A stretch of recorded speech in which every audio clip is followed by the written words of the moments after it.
Okay, so we'll come back to the continuous line drawings, and this one it was the ply table, and I'll explain that as we go along.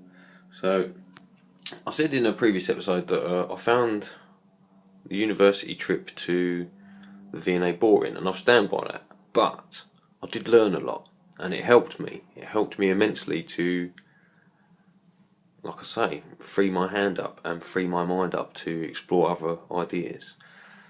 This is a continuous line without looking at the paper, at the page at all. So you put the pencil in your hand, you look up at your object, and then you draw.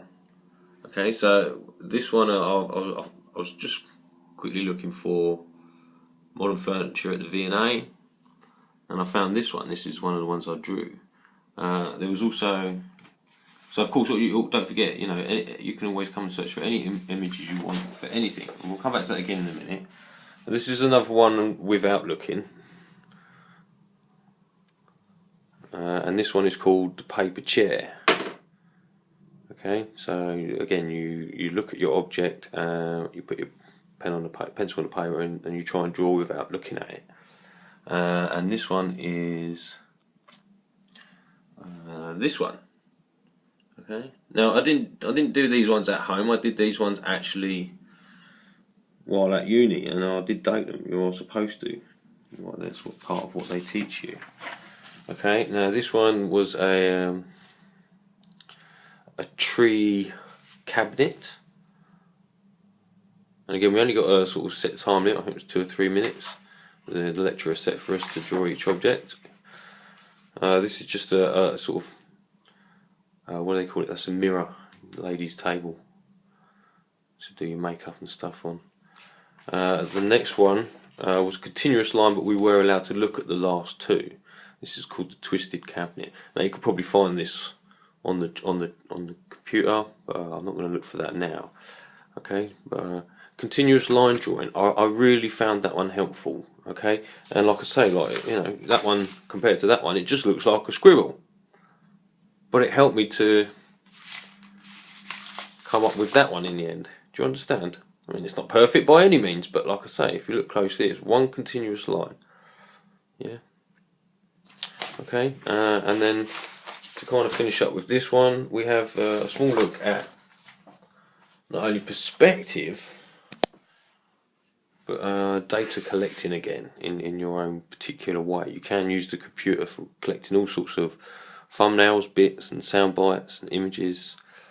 Okay, so this one, we all stood around a big room, big white room full of light, and in the middle was a table with apples on. Okay, and it was learning how to use the pencil and holding it at angles and using your fingers to measure and things like that.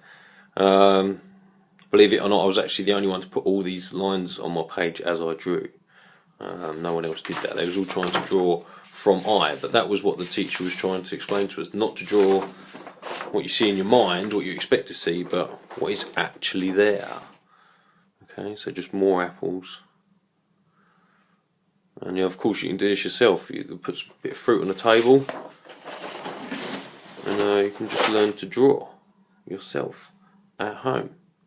Don't need loads of colour, you just use a nice HB pencil. It can be a bit smudgy, but it'll work as long as you're careful. Okay, and data collecting. There are many different ways of doing it. This is one of the ways I used. Newspaper clippings, free newspaper every day on the train, sorry, the metro. And of course we do have a few weird images. I love this tiger images. One for Matty Ice, maybe. He likes the tigers, I believe. Yeah. And again, this is all not for any particular interest, just patterns here, patterns in nature, and yeah, anything I can find to help me open up. You understand? Oh, and them spirals. What were they? Hey, what were they? And then just the final page. This was construction and things like that for the metal class. And there are some famous buildings on here. Hey, if we go back in time for some of these ones down here, of course. Ancient temples. Man, look at this! Isn't this a cool building? Look at some of the things we can do. It's just a case of whether we should be doing it as much and where. There was a lovely episode from New Earth the other day about ancient caves in Rome and Italy. Maybe to live with nature we have to go back to living within mountains. Maybe we should put all our efforts and energies into carving the mountains rather than imposing ourselves on what's been given to us to explore. Anyway, that was that one. So data collection, different. Try and learn how to draw perspectives, and like I say, that continuous line drawing was so much fun.